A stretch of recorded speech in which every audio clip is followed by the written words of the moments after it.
नमस्कार बच्चों, मैं रुचि सक्सेना। बच्चों, आपका मेरे चैनल पर बहुत बहुत स्वागत है। मैं आज आपको कबीर की साखियां पढ़ाने जा रही हूं। अगर आपको ये वीडियो अच्छा लगे तो आप इसे लाइक, शेयर और सब्सक्राइब अवश्य करें। तो आज हम लोग शुरू करते हैं कबीर की साखियां। मान सरोवर सुभर जल, हंसा कील कराही, मुक्ता फल मुक्ता चुगई, अब उड़ई अनंत न जाए। कबीरदास जी कहते हैं कि मान सरोवर माने हिमालय पर स्थित पवित्र सरोवर, उसके स्वच्छ जल में हंसा माने हंस, क्रीली माने क्रीड़ा कर रहा है, मुक्ता फल मुक्ता चुगे, और मोती को चुग रहा है, मुक्ता होकर मतलब आनंदित होकर, और उड़ करके कहीं और जाना नहीं चाहता है।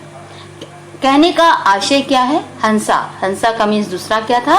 साधक या भक्त। कह रहे हैं कि भक्त मन रूपी सरोवर के भक्ति रूपी पवित्र जल में जब क्रीड़ा करने लगता है, उसको मोक्ष रूपी फल प्राप्त हो जाता है। उसको प्राप्त करने के लिए वो भक्ति में लीन होकर मोक्ष की तरफ अग्रसर हो जाता है, तो उड़ करके संसार के मोह माया विषय वासना में पुनः आना नहीं चाहता है। सेकंड देखिएगा, प्रेमी ढूंढत मैं फिरो, प्रेमी मिले न कोई, प्रेमी को प्रेमी मिले सब विष अमृत होगा। कबीरदास जी कहते हैं, जब मैं संसार में ईश्वर के सच्चे भक्त को ढूंढने के लिए निकला, प्रेमी का मतलब क्या है यहाँ पर? सच्चा भक्त। जब मैं संसार में ईश्वर के सच्चे भक्त को ढूंढने निकला, प्रेमी मिले न कोई, तो मुझे सच्चा प्रेमी कोई नहीं मिला। प्रेमी को प्रेमी मिले, और जब मुझे सच्चे भक्त की प्राप्ति हो गई तो सब विष अमृत हुए। हमारे हृदय में जितना विष अर्थात अज्ञानता का अंधकार था, वो सब अमृत में परिणत हो गया, अमृत में परिवर्तित हो गया, अर्थात ज्ञान में परिवर्तित हो गया। थर्ड देखिए, हस्ती चढ़ई ज्ञान को सहज दुलीचा डाल, स्वान रूप संसार है भूकन दे झकमार। कबीरदास जी कहते हैं, यहाँ पर साधकों को संबोधित करते हुए कहते हैं, हे साधकों, तुम ज्ञान रूपी हाथी पर सहज समाधि रूपी आसन बिछा करके निश्चिंता से आगे बढ़ते चलो। किसी की परवाह ना करो, किसी आलोचक की परवाह ना करो, क्योंकि ये संसार कैसा है? स्वान रूप संसार है। स्वान कहते हैं कुत्ते को। ये संसार कुत्ते के समान है, जो हाथी को चलते देखता है और उस पर भौंकने लगता है। भौंकना कैसा है? व्यर्थ है। और हाथी को चलते देखकर व्यर्थ ही जो भौंकता रहता है, उसकी हाथी भी चिंता नहीं करता है। तो कहने का तात्पर्य यह है कि प्रभु का जो साधक है, उसको दुनिया के निंदा की परवाह किए बिना साधना के पथ पर आगे बढ़ते रहना चाहिए। नेक्स्ट देखिए, पखा पखी के कारण ये सब जग रहा भुलान, निरपक होई के हरि भजे सोई संत सुजान। कहते हैं, संसार पक्ष विपक्ष के कारण ईश्वर की वास्तविकता को भूलता जा रहा है। सब जग रहा भुलान, सारा जग भूलता जा रहा है किसको? ईश्वर को। निरपक होय के हरि भजे सोई संत सजान। कहते जो निष्पक्ष होकर ईश्वर की भक्ति करता है, वही सच्चा संत होता है। अब फिफ्थ वाला देखिए, हिंदू मुआ राम कहे, मुसलमान खुदाए, कहे कबीर सो जीवता जो तू के निकट न जाए।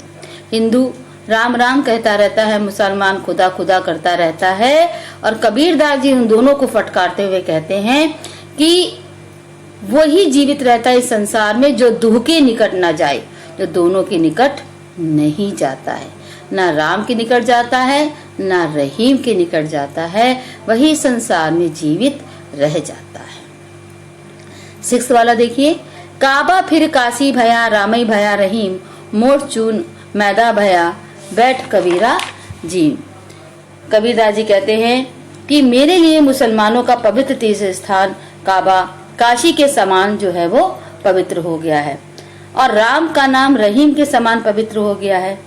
यानी अब हमें समझ में आ गया कि इन दोनों में किसी प्रकार का कोई अंतर नहीं है। मोट चून मैदा भया, मोटा चून माने मोटा आटा, जिसे समझकर हम खाने योग्य नहीं समझते थे, वो बारीक होकर मेरे लिए खाने योग्य हो गया है। बैठ कबीरा जी, कबीरदास जी कहते हैं हम उसको बैठ करके अब आराम से खा सकते हैं। अर्थात धार्मिक भेदभाव जब हमारे हृदय में नष्ट हो जाते हैं, मन में हिंदू मुसलमानों के प्रति कोई भेदभाव की भावना नहीं रह जाती है, समस्त दुर्भावनाएं हमारी दूर हो जाती हैं, तो हम सत्य से परिचित हो जाते हैं। लास्ट देखिएगा, ऊंचे कुल का जन्मिया जे करण ऊंची न होई, सुबरन कलश सुरा भरा साधु निंदा सोई। कबीरदास जी कहते हैं कि ऊंचे कुल में जन्म लेने से कुछ नहीं होता, जे करण जो आपके कर्म अच्छे ना हो। जिस प्रकार से सुबरन यानी सोने के कलश में अगर सुरा भरा होता है, सुरा माने मदिरा भरी होती है, तो साधु निंदा सोई, सज्जन मनुष्य उसकी निंदा ही करते हैं। कहने का आशय यह है कि मनुष्य कर्म से महान बनता है, जन्म से नहीं।